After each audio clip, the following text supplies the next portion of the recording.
This is Scott Becker with the Becker Business and the Becker Private Equity Podcast. We get a chance today to visit with one of the brightest people I get to visit with regularly, David Pivnick, who's a long-term partner at McGuireWoods, but also a brilliantly well-rounded, brilliant person, and was valedictorian of his law school class, which is, as a lawyer myself by background, that's a very hard thing to do, to be valedictorian of anything. So a really gifted guy. We're going to talk today about teams and whether you stack your best teammates together or you separate them out to make multiple solid teams. And this applies in business and in sports. And I want to get his take on this. David, the core topic today is stacking top talent versus spreading it out. What is your take on this? Do the best leaders put their strongest players together on the most important business objective, the most important client, or do they spread them out so they get multiple leaders of different teams? How do you think about that in terms of a core strategy, or do you have thoughts on that as a core strategy? Yeah, so Scott, great to be on, great to chat with you as always. I think that the first point there, and it's not to duck the question, it's really to try to answer it, is I do think it depends heavily on what you're trying to accomplish, what the team is actually set out to do, and then what the sort of players or team components, what the composition looks like. If you've got a sort of bet the company litigation and a matter's about to go to trial, I think having a sort of all hands on deck approach and putting all your best assets forward, all your best litigators on it, makes a lot of sense. But you need to be figuring out how to allocate those pieces. There's not going to be 5 first chair attorneys in that trial. There's going to be one person who's ultimately the first chair, and then everyone else has to have a role. And so thinking about whether there are folks who are incredibly talented trial lawyers, but they have different strengths and are complementary is critical, because you don't want to have 3 people whose best skill, for example, is jury selection and openings and closings, and you're losing out or missing out on people who really excel at, for example, cross-examining tricky witnesses on the other side or handling the examination of experts. So I think the answer is there's not sort of a one-size-fits-all, you should always have all your best talent, or you can never have your best talent. In an ideal world, you're going to have talent and pieces that are complementary and fit well together. But you got to be able to assess the team, figure out the different strengths, make sure that the folks you're picking have complementary strengths, and where they have weaknesses, there are others on the team who can pick up those weaknesses, but also that everybody's going to be able to play well in the sandbox. Somebody is usually going to be the leader of the team. In sports, it might be a coach.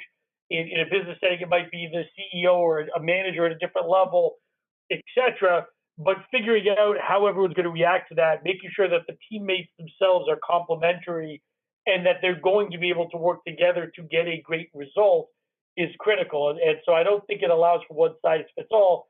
And that skill set thing resonates. And I think it's easy to look at in sports. We often draw parallels.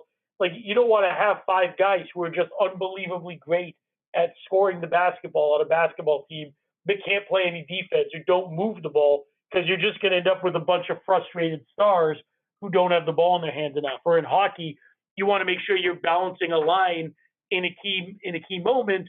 Do not just have scoring and speed, but also to have defensive awareness, a little bit of physicality.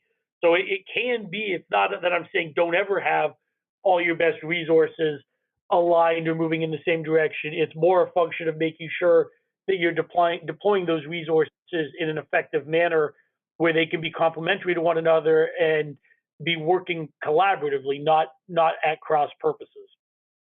Thank you very, very much. And let me ask you a question, David. In terms of sort of sports, you have some teams, and let's talk about the NBA, where some people take their starting 5, and of course they can't all be guards, although some teams that would be the case, but your 2 best guards, your best center, your best forwards, and then sometimes there's a 6th man or that plays in the second line that often is second rotation, that often is as good or better than some of the guys in the first line, but the coach has made a decision, this is a better guy to interject in. He's not necessarily going to be playing a lot with the second group of guys or the second rotation, but with the first line. How do you think about that? Where does that work? And then I'll contrast it with hockey, where I see, one of the things that drives this subject is, I happen to be fans of the Chicago Blackhawks. And I know once we start talking sports and specifically hockey, I get down to a smaller audience that's really interested. But I am sort of incredibly irritated with the Blackhawks coach. We've got this crazy talented Connor Bedard, a couple other crazy talented young players, and instead of putting them together, he's spreading them all out amongst three different lines. And I view it as almost coaching malpractice because it doesn't give Bedard the talent to play with to try and get better. It doesn't necessarily give Anton Frondell the same thing. And similarly with Frank Nazar, and Frank's a little bit of a different question. But with the sixth man issue, with really separating out all your talent in hockey, is that malpractice or can that work? The short answer is I think it can work, and I think a lot of it depends on what you're trying to accomplish with the different units and the different roles. So in the basketball example, I think a lot of really good teams, the Illini this year are a great example of this. With when they were at their best in the tournament, they were deploying Andrei Stojakovic off the bench, which doesn't intuitively make sense because he's clearly one of the five best players on the team, probably pretty clearly one of the best three. But over the course of the year, it became pretty clear that Stojakovic, Boswell, and Wagler didn't play at their best when they were all out there, whether that was a ball movement, ball sharing dynamic, or something else. The results were pretty clear. The team did not do as well. And so Brad Underwood made the pivot of we're going to put in a scorer to lead the offense off the bench who could drive the ball. And so I think it was looking at identifying. I think Brad Underwood did a great job identifying talent where there were disconnects, where maybe his five best, weren't complementary, and it made sense to retool. I think a lot of NBA teams deploy a sixth man where they're looking to say, we want someone who can come in and lead the offense, maybe be a little bit more ball dominant than anyone in our first unit, and keep the offense and the scoring going when some of our stars are on the bench. So oftentimes it's not really your sixth best player who's coming in as the sixth man. It might be your third or fourth best player, at least on the offensive side of the ball. And so I think figuring out, I think there's a parallel to non-sports as well, where you might have folks who are sort of key glue guys, glue women, glue men in the department, people who everyone sort of collaborates well with, who can come in and help drive things behind the scenes or play a critical role, even though they might not be up front. And so I think a lot of it is personnel management and identifying the right talent fit. With the Blackhawks, I will reserve judgment. I share your frustration, but I reserve judgment on it primarily because this is a lost season. The Blackhawks are almost certainly going to end up the second worst team in the league. We're going to get another top five pick, hopefully number one or number two, where we can get another offensive superstar. And I think right now it really is just trying to identify what we have. Centers are more valuable than wingers. And so Bedard, Bedard's a superstar. He will be a superstar for years to come. I am an unabashed fan of Connor Bedard, and I think there's very bright things in his future. But he hasn't necessarily demonstrated yet that he's elite at some of the things good centermen do. He's picked up a lot. He's improved a lot on the draw, but he's not terrific defensively. Again, improving. He's got to keep taking those strides to play center long term versus becoming a winger. And I think he'll do it because I think he's that good, but he's got that improvement needed. Frank Nazar, I think, is in a similar spot.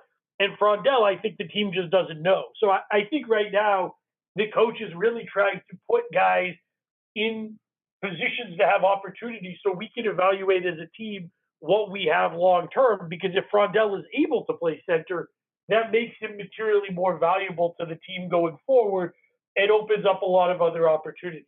I think it's a big concern where Connor Bedard's line mates this year simply haven't been good enough. Bedard's going to get sick of playing. There was an old Saturday Night Live skit that I believe included Jane Curtin and Dan Aykroyd. Do you know the skit that I'm talking about? I do not. This might be for your time, but I can't do this online with everybody listening. But after Jane Curtin talks for a while, Dan Aykroyd has a very famous line where he takes down or puts down Jane Curtin.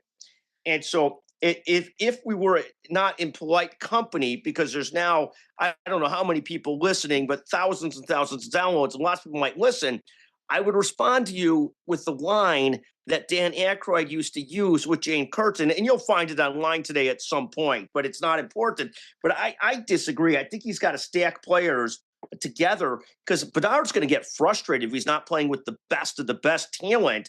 And it's a horrible thing to see a great young player start to get frustrated because he's not. I mean, if he starts to light it up and have 100-point seasons, he's going to be a happy guy and be a cornerstone of this team forever, like Celebrini started to do in San Jose. And I just think it's a real error not to put him with the very best talent on the team. But it is what it is. I mean, I'm sort of like, I'm annoyed to say the least at Blaze Hill, and we'll see how it goes. But you seem to be more in between on this. But I guess my main response to that would be, if we were talking in December when the team had been on a bit of a run and it looked like they might be a contender for the playoffs this year, etc., I would have a different perspective. But where they're at now, and knowing that Frondell is going to get about a dozen games this year, none of which are meaningful, I think it is better to help evaluate where he's at. I think there was significant mismanagement all season, continuing to play Connor Bedard with Andre Burakovsky, who, not to knock the guy, but Burakovsky's been legitimately dreadful for about 35 games now.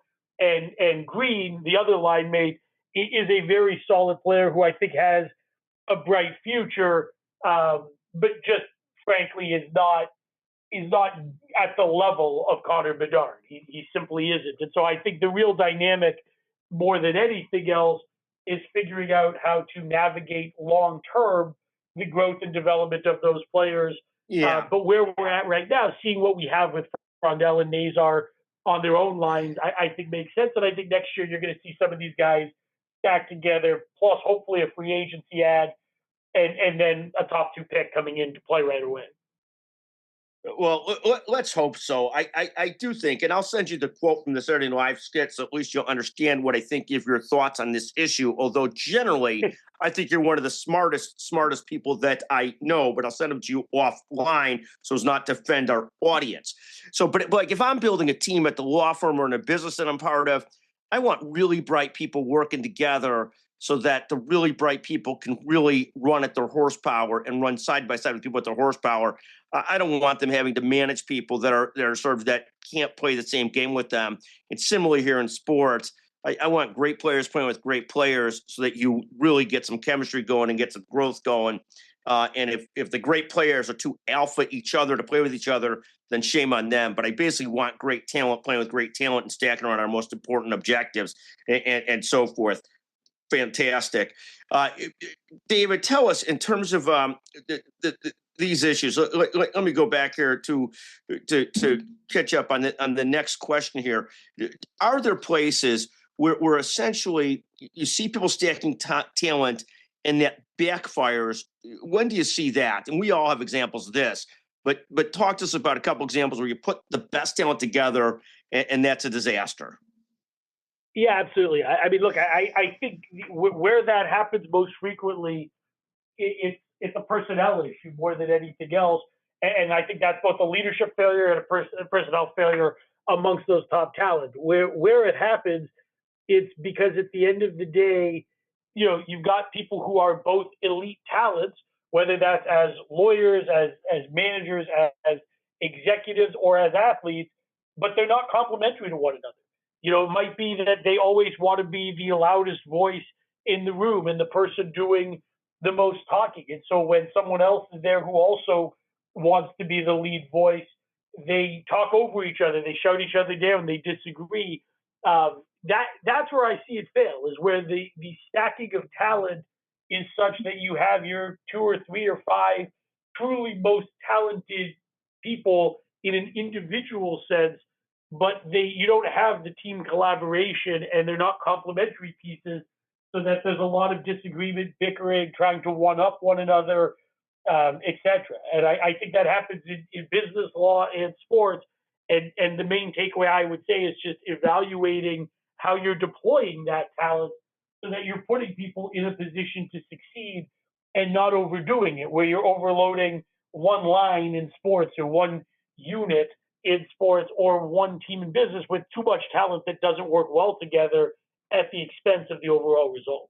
No, and to your point, we've certainly seen that a lot in sports. I mean, where we've got people that just want to score and don't play defense, but great scorers, and there's just not enough ball to go around for those great scorers. We certainly see that in sports. In business, we certainly see that as well. You get two alphas in a room running the room, and we always say to people, in some situations you're going to be a one, meaning the leader of the team. In other situations, you're going to be a two, meaning part of the team, and you got to learn to live in both roles. And sometimes you have people that just can't learn to live in both roles. Yeah, how do you decide when a situation calls for really stacking all the talent together and developing a super team versus distributing your best people across multiple teams? Yeah, I mean, I think it really depends on the stakes. I think it is that simple. If we're representing clients in bet the company litigation, there's going to be something of a spare no expense, put all the right people on it, do the necessary work, and build against that obligation. If you're in the playoffs in Game 7 and the fourth quarter of a basketball game or the third period, of a hockey game, you're obviously going to want to make sure you're stacking the lines. And so I think it really is, as a general statement, day to day, not every project, not every case is going to warrant having your best 10 people on it. The expense, the cost, the dynamics don't warrant that. We try and staff cases appropriately with balance between associates, partners, counsel, paralegals, etc., based on the needs of the case. We're not just going to throw our best quote unquote bodies at it every time, because that's going to be expensive for the client and unwarranted. But the other dynamic is making sure that, as going back to the last question, in those instances where stacking talent is, what we're going to be looking to do, where the situation does call for it. We are now in a bet the company situation or a win at all costs game. It remains very important to be making sure that the talent that you're stacking is complementary, will work well together, and is going to be effective in that role. And I mean, you look at, with an easy sports analogy, one of the reasons the Blackhawks were so successful for several years in 2010 to 2015 is because they did have so many complementary pieces. And a lot of that was driven by guys like Duncan Keith, who doesn't get the praise he deserves, and Jonathan Toews, because, a guy like Patrick Kane's an elite scorer, one of the best American hockey players of all time, if not the best, a great elite scorer for many years, and always seemed to step up in the playoffs. But Duncan Keith drove the blue line. I mean, he would play an ungodly number of minutes. He was never tired. He could play in his own end. He was physical. He would pass. He didn't require the puck on his stick to contribute. Jonathan Toews won draws, was a great vocal leader, also led by example, played great defensively, but scored a ton in the playoffs. And so the Blackhawks built the team. Hossa very much a two-way forward. They built a team with superstars that were all very complementary, and where they eventually faltered, there was no depth. Well, and Toews and Kane, to their credit, did a very good job of playing off each other. Toews kind of let Kane be the alpha, even though Toews was crazily talented as well. And Marian Hossa, as you said, was what played both lines, and Patrick Sharp was great too. And they had good goaltending in those teams. But that was, they tried to rebuild on the fly and couldn't do that. That's where they ended up really struggling. But they won 3 Stanley Cups, so God bless them. I think I guess one other question I have for you is this, David, is there a spot, and I know this is not that different than how often does stacking leaders, and you already talked about this some, but is there a way to deal with when you stack leaders and 2 of them are alpha and you create friction? Is there a way to deal with that? And can you deal with that effectively? Or at some point you just throw your hands up and put them in different spots, different areas, different cases, different lines? Yeah, I mean, I think the first thing is, again, clear need assessment needs to be done at the beginning to figure out, does this case, matter, dispute, business opportunity, project, does it warrant the level of talent and the team stacking, so to speak. First of all, that's the first thing. The second thing is figuring out, are the most talented folks going to be complementary, going to be able to work together? And if the cut is they may not be perfectly situated, as complements, but it is such high stakes. It's such a high stakes matter that we really need all hands on deck with our stars. Then I think there's something to be said for level setting. And the good manager is going to make the cut of, we need people persons X, Y, and Z on this because we just need that level of talent. But then it's going to be sitting down in advance and discussing with the team, but also with the individuals. Here's what your role is going to be. Here's who is going to be the captain of this team.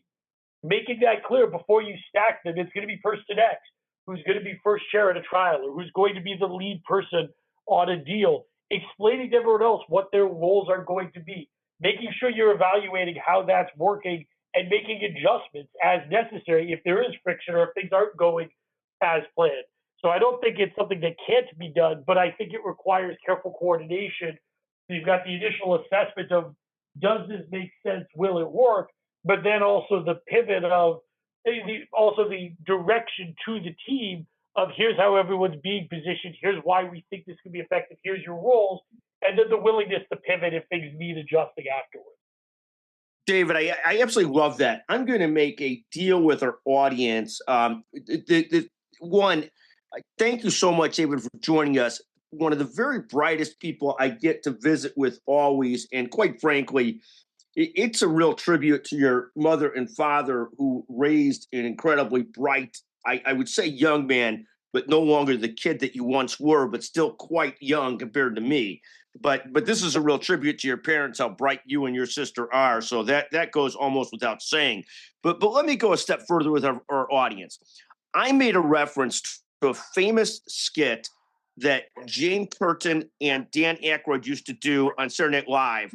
The first person that texted me at 773-766-5322 that could send me the line that Dan Aykroyd used in response to Jane Curtin after Jane Curtin insulted Dan Aykroyd, just so we have the fairness there, I will send a $100 Amazon gift card too. That's our deal for the day. So 773-766-5322. Did you like the podcast is one question. Second is, what is the line that Dan Aykroyd used with Jane Curtin in those Saturday Night Live skits? I'm aging myself, but $100 to the first listener who sends it in. It can't be David or our producer Chanel, because I've already shared it with you, so that would be unfair. I want to thank you, David, for joining us. I want to thank our audience for listening. We love getting a chance to visit with David, one of the smartest people I ever get to visit with. He's right in the top 200 brightest people I get to talk to. Really gifted. No, just kidding. He's actually one of the top people I ever get to visit, the brightest as they come. Thank you so much. And thank you even more to the Pivnick parents who raised him. Just fantastic. I mean, couldn't have been easy. David, thank you so much for joining us. Thanks for having me, Scott.